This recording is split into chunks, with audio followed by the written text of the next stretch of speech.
May tanong sa akin, yung mga may utang dito sa OLA, i-message nyo ako. Pwede nyo na di bayaran yan lahat. Tulad sa akin, di na kayo matrace, mahagilap at matawagan. Lalo na't mga contacts at reference nyo. Tulad sa akin, legit to. How po? Message me po, ma'am. Alright, napakagandang mensahe po nito. Pero bago ho natin sasagutin, imbitahan ko ho muna sana kayo na pakisuportahan po sana ang aking mga social media accounts sa YouTube, Facebook, and TikTok. Dito po sa video natin, discuss natin bakit hindi nyo dapat pinapansin or tinatanggilik yung mga ganitong klase ng mensahe. Pero bago ho yan, disclaimer po muna, hindi po ako abogado. Ako po'y maniningil.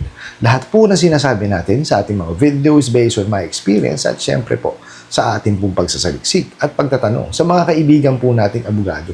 At isa pa po, hindi ko po kinukonsinti ang hindi pagbabayad ng utang dahil ang utang ay responsibilidad at obligasyon na dapat po nating bayaran. Ang hindi po ako pabor ay doon sa maling pamamaraan pa utang at maling pamamaraan ng paniningil. Sagutin po natin yung pinadalang mensahe. So, actually ito po is nakita ko po sa comment section po ng ating FB page, no, which is binubura ho natin tsaka binablock yung mga nagpapadala kasi po ayoko ho kayong mapahamak.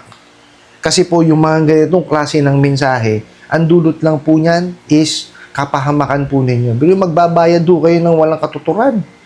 Bakit ho? Tingnan nyo ha. Ito ho ang offer kasi niya.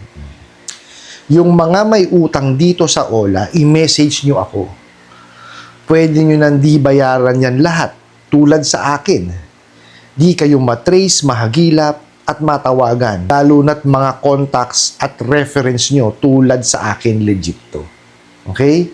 Tapos, ang mahirap po nito, may mga, nagko-comment din sa kanya, no? How po? Message me po. Kasi ito, pinalalabas niya, na siya ay na biktima rin din ng OLA.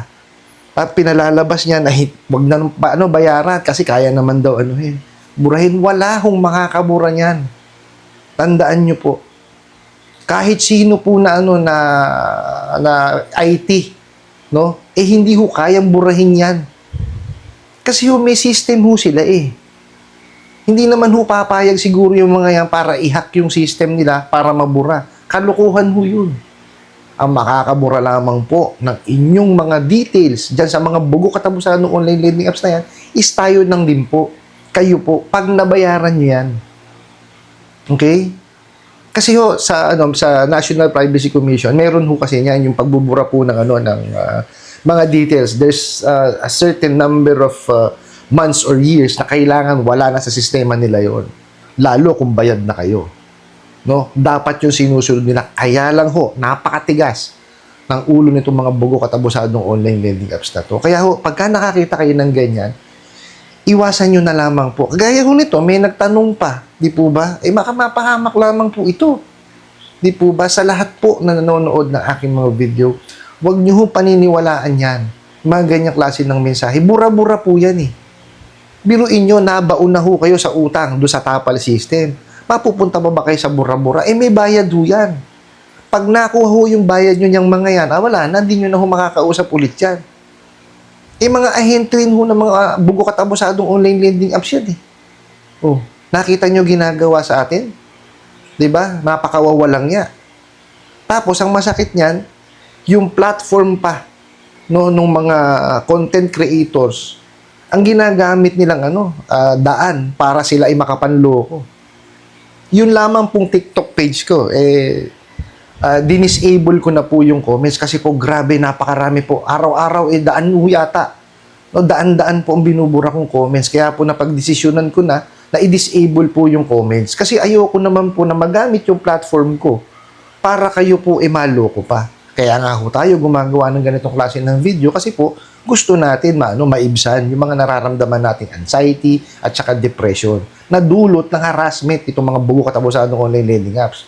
Kita mo yung mga kawalangyaan. Diba? Yung platform na may platform ang ginagamit para makapanloko. Uulitin ko po. No? Sa lahat po ng nanonood, wag nyo ho silang tangkilikin. Ni basahin, wag nyo ho. Wala hong ibang makakabura na detalye nyo, kundi kayo lamang po. Pag nabayaran ho yan, required ho sila or obligasyon nila no, na yan ay burahin sa kanilang sistema. May number of days po yan or months or years po. Kung di ako nagkakamali, parang 1 year ho yata or 5 years. No? Dapat yan wala na sa kanilang sistema. Wala na silang detalye po ninyo.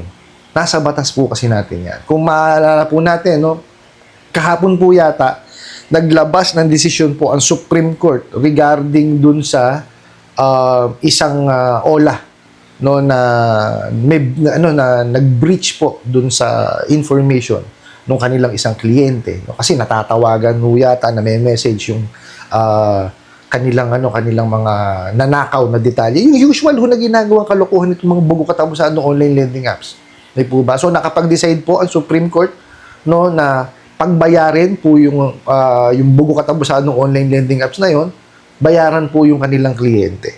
No, kaya lang napakatagal ho. Ano sinasabi ko sa inyo, 'di ba? Kung tayo po ay magko-complain, may justice naman eh. 'Di ba? Nakita nyo naman po, nagdesisyon ng Supreme Court. Meron danyos na kailangan silang bayaran. Kung hindi ako nagkakamali, parang 15,000 ho yata. Hindi ko ho pa alam kung kasama na ron ba yung yung ibinayad nung or nagamit na pera nung naghabla sa kanila. Kasi syempre ho may mga may mga gastos ho yan, pamasahe, abogado. Hindi ko ho alam kung kasama yun doon. O kung yung 15,000 is doon lang sa damages. So, aalamin po natin kung kasama na ho ba yun. Pero nakita nyo naman po, pag tayo po ay nag-complain, may hustisya naman po. Diba? Importante lamang po na kumpleto po yung mga screenshots no, na inyong ipipresenta as evidence. No? Yan ho ang lagi kong sinasabi sa inyo. Pag tayo na abuso, no, wag niyong hindi babayaran. Kasi may obligasyon tayo sa kanila. May justice system po tayo. Okay, nakita niyo naman, di ba? Meron desisyon po. May proof naman na may desisyon. So, ang gawin po natin, pag tayo hinaras, mag-complain tayo. Magsampa tayo ng kaso. Ang kagandahan po kasi dun sa nangyari dun sa is kilala po nila at alam po nila no, yung lending company o yung OLA. Kaya po nung idinimanda nila, talagang identified nila na yun yung OLA na nang-aabuso. No, kaya po ganun ang gawin ninyo. Importante po na alam po ninyo kung ano yung pangalan ng OLA. Hindi na ho importante kung ano pangalan ng ahente. Importante ho yung kumpanya mismo. Kasi yung kumpanya po ang pagbabayarin dyan. Hindi naman ho yung ahente.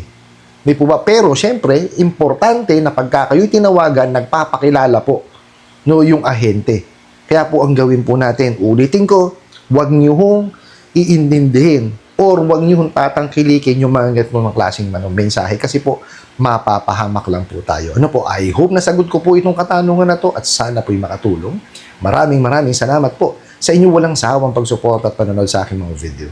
Maraming salamat po sa inyong pag-like, pag-share, pag-comment at pagtatanong. At kunin ko na rin po itong opportunity na to na imbitahan po sana kayo na pakisuportahan po sana ang aking mga social media accounts sa YouTube, Facebook, and TikTok. Hanggang sa muli po. Yun lang.